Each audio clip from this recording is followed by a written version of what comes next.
Voici les nouveaux films et nouvelles séries à ne pas manquer sur Netflix en août 2024 et on débute directement avec une série particulièrement attendue tirée des romans du même nom, un programme de la BBC diffusé à l'international sur Netflix. Je parle de Meurtre mode d'emploi avec la révélation de la série mercredi aux côtés de Jenna Ortega, Emma Myers. Elle incarne là une étudiante qui veut découvrir la vérité et trouver le véritable coupable d'un meurtre d'une fille de 17 ans, et ça dans une ville anglaise paisible. Toujours pour les fans d'enquête policière, on a également le film La frontière des ombres, sur une détective obligée d'affronter les fantômes de son passé, alors qu'elle enquête sur une mystérieuse affaire de meurtre en série, le long de la frontière entre l'Indonésie et la Malaisie. Plus en vrac seront également ajoutés l'intégrale de la série Mad Men, une célèbre série sur une agence de pub dans les années 60 à New York. On a l'excellent film historique 1917 et la saison 2 de l'anime The Rising of the Shield Hero. En parlant animation, mais ce 2 août débarquera un film dans l'univers de Bob l'éponge, SOS Bikini Bottom, une mission pour Sandy Écureuil, où quand Bikini Bottom et tous ses habitants sont soudain balayés loin de l'océan, Sandy et Bob l'éponge se rendent alors au Texas pour sauver la petite ville d'un redoutable complot.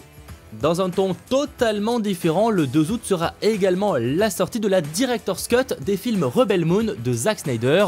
Alors pour rappel, Rebel Moon, c'est un film de science-fiction réalisé par Zack Snyder en 2 parties qui est sorti en fin d'année 2023 et en début d'année 2024, mais il s'agissait là de la version tout public. Zack Snyder et Netflix proposent là de toutes nouvelles versions pour ces 2 parties avec plus de sang, plus de violence, une histoire visiblement légèrement différente avec peut-être plus de lore. Bref, comptez au total plus de 1 heure de scènes supplémentaires avec évidemment d'autres qui vont être légèrement différentes. Et pour rappel, c'est l'histoire d'une colonie paisible sur une lune lointaine qui est menacée par une force tyrannique et c'est pourquoi une étrangère va alors décider de monter un groupe dans l'espoir de sauver les habitants. Sautons au 6 août avec l'ajout de la série The Influencer sur plusieurs influenceurs coréens qui vont s'affronter pour déterminer lequel a le plus d'ascendant et de pouvoir sur les réseaux sociaux. Le 7, on a le film Lolo and the Kid sur un arnaqueur et son petit-fils qui embrouillent les riches pour les dépouiller, jusqu'au jour où un événement majeur va menacer de détruire leurs liens. Et concernant le 8 août, il sera temps de dire au revoir à la Umbrella Academy, et oui, la 4e et donc saison finale de la série débarque sur la plateforme. Prenant place 6 ans après la réinitialisation, les Hargreaves, impuissants, font face à une société secrète et vont découvrir que la plus grande menace pour l'univers, c'est peut-être leur clan. Après une saison 3 qui au global n'a pas spécialement convaincu, j'espère que vraiment cette saison 4 clôturera la série en beauté, surtout que les 2 premières étaient franchement très cool. Le 9, ce sera au tour de l'ajout du film Mission Croisée, sur un ancien agent secret devenu homme au foyer, qui se retrouve chargé d'une mission dangereuse avec sa femme, qui ignore tout de son passé. Le 12 arrive le thriller policier La Nuit du 12. Le 13, les comédies Les Crevettes Pailletées et La Revanche des Crevettes Pailletées. Le 14, on a le documentaire Worst Ex Ever. Et le 15 août arrive la 4e saison, partie 1 de Emily in Paris, avec notre américaine préférée qui continue de découvrir la France. On parle là donc des 5 premiers épisodes. Sachant que côté série sera également ajouté l'intégrale de Lost Les Disparus pour ceux qui souhaiteraient soit la découvrir pour la première fois, et ça bon courage, soit peut-être la redécouvrir. Et on a également l'ajout de l'animé saison 2 partie 2 de Kengan Ashura. Sautons au 16 août avec l'un des gros films à débarquer sur Netflix ce mois-ci, ça s'appelle The Union, et c'est un thriller d'espionnage avec Mark Wahlberg, Halle Berry ou encore J.K. Simmons. En gros, on y suit Mike, un ouvrier du bâtiment originaire du New Jersey, et un garçon pragmatique. Sauf que voilà, il va se retrouver plongé dans le monde des espions lorsque son ex-petite amie du lycée, Roxanne, l'engage pour une mission à haut risque pour le compte des services secrets américains. On va pas se mentir, imaginez Mark Wahlberg comme un garçon pragmatique qui ne se lance pas vraiment de lui-même dans une mission à haut risque. En général, il joue plutôt le rôle inverse. Bon, sinon le lendemain sera également ajouté avec Vin Diesel entre autres le film Fast and Furious 10. Le 21 août arrivera une nouvelle comédie policière française, ça s'appelle Nice Girls, et on y suit l'autoproclamé meilleur flic de la Riviera qui apprend que son collègue et frère de cœur a été tué. Alors qu'elle veut elle-même découvrir la vérité, elle est contrainte par sa supérieure de laisser faire un super flic allemand. Ils sont alors obligés de faire équipe malgré des caractères aussi explosifs qu'opposés.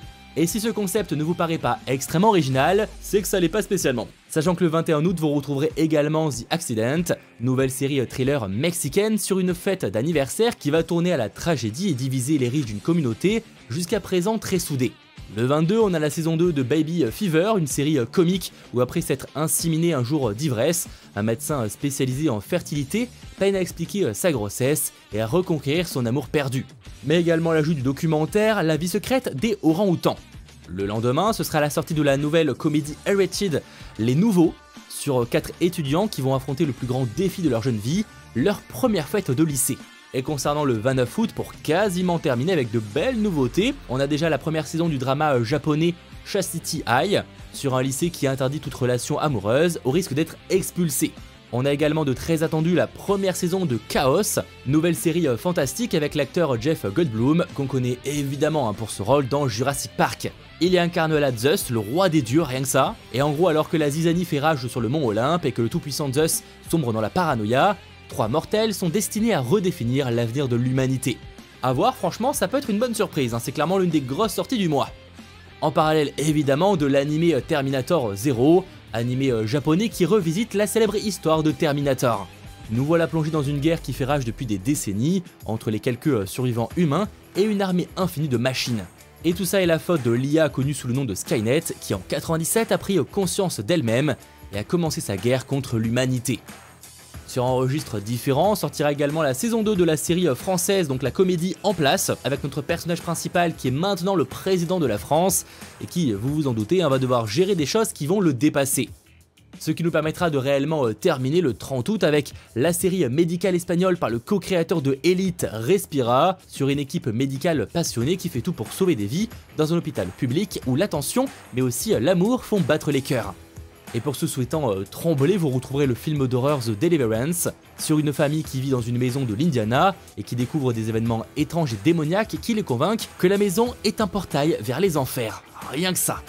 Alors, tu vas regarder quoi ce mois-ci sur Netflix? Je t'attends en commentaire, et si cette vidéo t'a plu, pense à lâcher un petit pouce vers le haut, à t'abonner, et tu retrouveras une autre vidéo ici et ici.